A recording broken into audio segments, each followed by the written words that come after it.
but you weren't expecting to see me anytime soon. So recently I made a video about YouTube. I rambled about how I don't feel satisfied as a viewer and about how I think it's changed for the worse. I think that people on YouTube aren't being creative to the extent that they should be, really pushing the boundaries of this platform where we can literally do anything.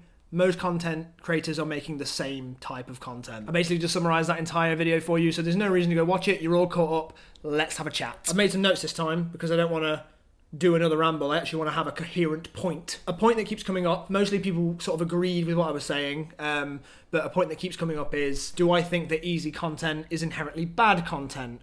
No, I don't think that, first of all. And then they go on to compare it to television. They're saying that, or the music industry, but saying who dominates the music industry and, you know, what sort of stuff dominates television. People have been saying that when they come home after a long day or something, they don't really want to watch Game of Thrones. They would rather put on something easy like Hollyoaks, for example. Now, Hollyoaks and Game of Thrones have a lot more in common than you might think. They're both made for a network. They both have hundreds and hundreds of people involved. They have scripts, they have actors. It's basically something that might not be deemed as worthy of your time as Game of Thrones is, but it's still made by a team of people who are aiming to make something for an audience. The difference is, YouTubers are one person. There is some content on YouTube that I find to be inherently not bad, but poor, because I think there is that opportunity to make something much more interesting. And I don't always mean that you have to make something with high production value. My friend Rosianna made a video and she said that her personally, she's not looking for sketch comedy or short films. I'm not always looking for that either. I'm just looking for somebody who has something to say, or they have an interesting viewpoint, or they have an interesting idea. I just think there's so much more to do with the freedom of this platform, and everyone's sort of restricting themselves. Now, the content I find to be quite bad or poor, bad implies that there's something evil about it. There's nothing, well, maybe there is something evil about it.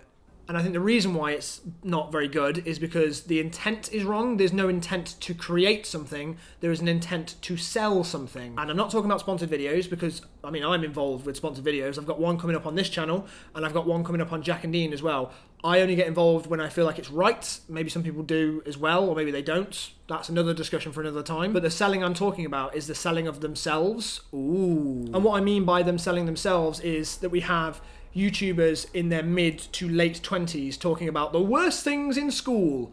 Do you really care about that? Is that something you really feel passionately about? Why did you feel the need to make that? Surely that's not creating something you feel passionate about. I'll be very interested to hear the justification for this. So, I mean, has anyone got an answer for why that would be okay to do other than to pander to an audience? Somebody might be like, well, why is it a problem if the audience enjoys it? Yeah, maybe you're right.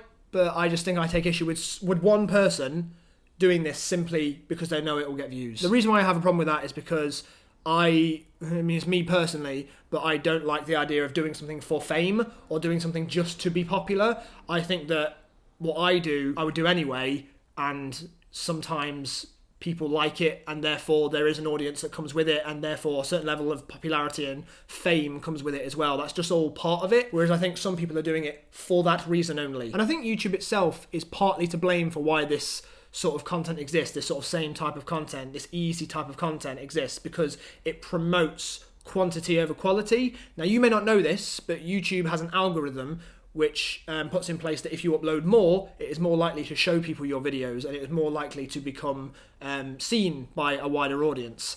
And people obviously take that on board, and that's why you get videos every single week. And also the audience jumps on board with this. I get comments and tweets all the time being like, why don't you upload more?